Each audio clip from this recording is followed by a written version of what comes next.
Out of My Mind by Sharon Draper, with permission from Simon and Schuster. Chapter 18. After school that day, I was grumpy and mean. Mrs. V had prepared a new stack of word cards for me. Penny was wearing one of Mrs. V's turbans, and she looked ridiculous. Plus, she kept singing some stupid baby song at the top of her lungs. I took my arm and swept the whole pile of cards to the floor. "Who put salt in your Kool-Aid, Miss Thing?" Mrs. V asked. She did not pick up the cards. Penny stopped singing and stood there blinking at me. I switched the Medi talker to off and looked away. "Fine, be like that, but you're going to pick up every single one of those cards." I stuck out my lip and stared at the wall. Penny reached out and shook my arm. I tugged it loose. She didn't seem to care and started singing again. "Happy, happy, happy, clap your feet. Happy, sappy, pappy, blow your nose. Bibby, body, bow, dee, jump and jump." She jumped, she stomped her feet, then she sang the song again and again. She was really getting on my nerves. I wish she would just shut up, talking all the time, walking all the time, jumping and bouncing and singing. Just quit it. For just one moment, please stop. But she wouldn't. "Hi, Dee Dee," she said. She put Doodle on my tray. I pushed the toy to the floor. "Doodle, Dee Dee." She picked up the stupid raggedy thing and placed it on my tray once more. I knocked it off again. "Leave me alone," I wanted to scream. Penny was used to things falling off my chair, so she couldn't know I was being just plain horrible. The third time she put Doodle on my tray, I swept it off with such force that my arm brushed Penny's head. She toppled over and fell to the floor. She looked at me, surprise on her face, grabbed Doodle, and ran to Mrs. V in tears. "What's gotten into you, Melody?" Mrs. V asked as she rocked Penny on her lap. How could I explain? I didn't want to cry, but I did. I turned my wheelchair so it faced the wall just as the phone rang. Mrs. V looked from me to the phone, sighed, and got up to answer it. "Oh, hello, Catherine." "Catherine?" I turned my chair slightly to listen better. "Out of sorts?" Mrs. V asked. "Well, as a matter of fact, she does seem a little mopey this afternoon. No, I take that back. She's downright monstrous." Mrs. V caught my eye and made a funny face at me. I just glared at her. I'm not surprised she got all the questions right. The child is brilliant. Lot of good it does me. The teacher said, "What?" Great. Now everybody would know. Just thinking about it made me feel like pond scum again. In front of her classmates? What kind of professional is he supposed to be? Mrs. V looked furious. How did she react? Never mind, I already know. She's sitting here looking like one of those blowfish we saw at the aquarium, all puffed up and spiny. That's actually kind of close to how I feel. Thanks so much for calling, Catherine, Mrs. V said. Yes, please call her parents this evening, and I'll be sure to talk to them as well. I'm going to work on this problem right now. With that, she hung up the phone, set Penny down on the floor, put her hands on her hips, and turned to look at me. I figured here's where she hugs me and makes me feel better. "So, you aced the quiz and then bombed the follow-up?" she said to me, indignation decorating her words. She flipped my talker back on. Why did she sound mad at me? I looked up in surprise. "He hurt my feelings," I answered. "So what?" Mrs. V spat back. Kids laughed, even Rose. It was true, though. I could hardly admit it. Even Rose had covered her mouth to stifle a laugh. Did you get the highest score in the class? Mrs. V asked, completely ignoring my attempt to make her feel sorry for me. I should have known better. Yes. Did Catherine help you in any way, even a little bit? No. Then let's get started. I looked at her a little confused. Started on what? I asked. On your study plan. You and I are going to practice, prepare, and push. I'm going to quiz you, and you are going to answer. We're going to learn geography, science, math, thousands of glorious tidbits of information. She sounded excited. Why? I asked carefully. You know how athletes get ready for the Olympics? They swim early in the morning and late at night. They run around the track for hours and hours without a crowd to cheer them on. I can't run very fast, I typed. Then I grinned at her. Maybe not, but you've got the fastest, strongest brain in that school, and you are going to try out for the quiz team next week. They won't let me be on the team, I typed slowly. Oh, yes, they will. They'll want you all right. They'll need you, Melody. You're going to be their secret weapon. You think? I know. Now, let's cut out all this fake feeling sorry for yourself and get started on studying.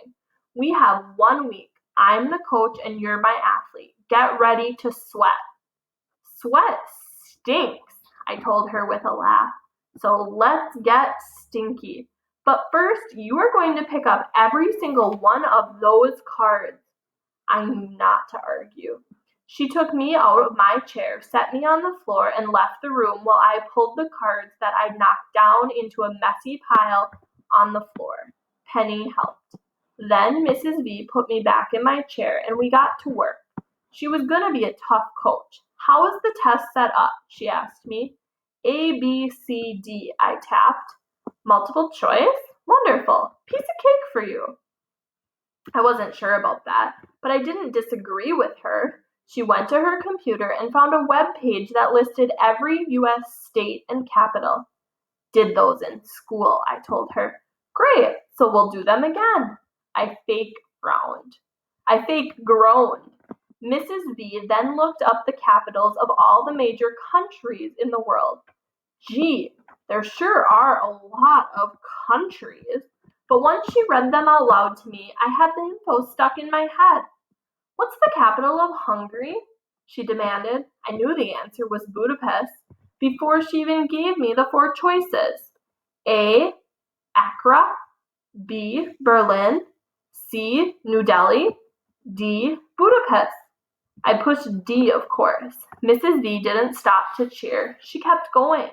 I correctly answered that Tokyo was the capital of Japan, Addis Ababa, the capital of Ethiopia, Ottawa, the capital of Canada, and Bogota, the capital of Colombia. She quizzed me until Dad came to pick us up. As Mrs. V stuffed Doodle and some unused diapers into Penny's bag, she explained briefly what had happened at school and what she planned to do about it, what we were already doing. Are you sure? Dad asked, glancing at me. Maybe we're setting her up for failure, and she'll be hurt even worse. I am absolutely positive, Mrs. V insisted. Can Melody stay a little longer to study? I'll give her dinner and bring her home in a couple of hours. That will give you some one-on-one time with Penny. You cool with that? Dad asked me. Yes, I typed. I want to do this. Go for it, my Melody, Dad said. He gave Mrs. V a thumbs-up sign and left with Penny. After dinner, we moved on to science. I learned that the bones in the leg are the femur, the tibia, the patella, and the fibula. Why can't they just call them something easy like knee bone and skinny leg bone? But I memorized them. I learned that insects are arthropods and that they have tibias too. The study of insects is called entomology. Mrs. V said, that gives me an idea. Let's learn all the words that end in ology. I put my hand over my head and pretended to groan. But deep inside, I was really jazzed. Which word means the study of words and their meanings? She asked me after we had reviewed a very long list of ology words. A. Bibliography. B. Archaeology. C. Histology. D. Lexicology. I thought for a minute. I knew she was trying to trick me. Histology sounds like history, but for some reason I think it has to do with skin. And bibliography has to do with books, not words. I typed in the letter D. This time she did cheer. Let me get you home, Melody. Top athletes need their sleep. We'll do some more tomorrow. I grinned at her, tired and energized at the same time. Mrs. V had called Catherine and explained the situation, told her to stuff information into my head along with the macaroni at lunch. So the next morning, Catherine, of course, jumped right in. While we were in room H5, Catherine hooked me up on the earphone. I listened to an old audio cassette on volcanoes. It was scratchy and skipped a little, but it gave me information. Volcanoes were named for the Roman god Vulcan. I could have figured that one out myself. I found out about lava and ash. I learned about how the whole city of Pompeii got covered up when Vesuvius erupted. Surprisingly interesting stuff. I listened to tapes on Australia and Russia, on constellations, and on the planet. You learning anything from these oldies but goodies? Catherine asked as she slipped in another tape for me. It was on diseases. Info always good, I typed. I feel ya, she replied. Are you still upset about what happened in Mr. Dimming's class? Deleted the memory. Need room for facts. I took the time to type. She gave me a thumbs up. I'm a little scared, I admitted. Suppose I mess up. You can do this, Melody, she said sternly as she adjusted the earphone. You certainly have enough smarts to be on the team. Go away while I take the test, I typed. Keeps Claire quiet. Gotcha, Catherine said. She held her hand up to slap my palm. It wasn't much of a slap, more like a mushy grab, but we were on the same page. Except for lunch and recess, I listened to tapes and worked with Catherine the rest of the day. She quizzed me on facts and dates and kings and math. That might be hard for me. Words flowed easily into my head, but numbers seemed to sink to the bottom like rocks. I don't know why. Let's do it again, Catherine said gently as I got mixed up on a math problem about trains and their speed. Nobody rides trains anymore. Who cares? But she kept at it until it made sense to me. I discovered that if I make numbers into a picture story in my mind, the answers come easier. I changed the figures to words. Magic!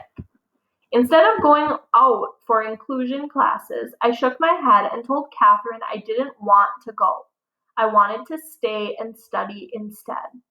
Evidently, I wasn't missed. Nobody sent a frantic message to room H5, wondering why Melody wasn't in class today.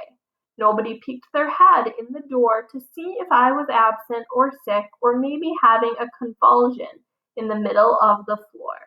Nobody seemed to notice at all.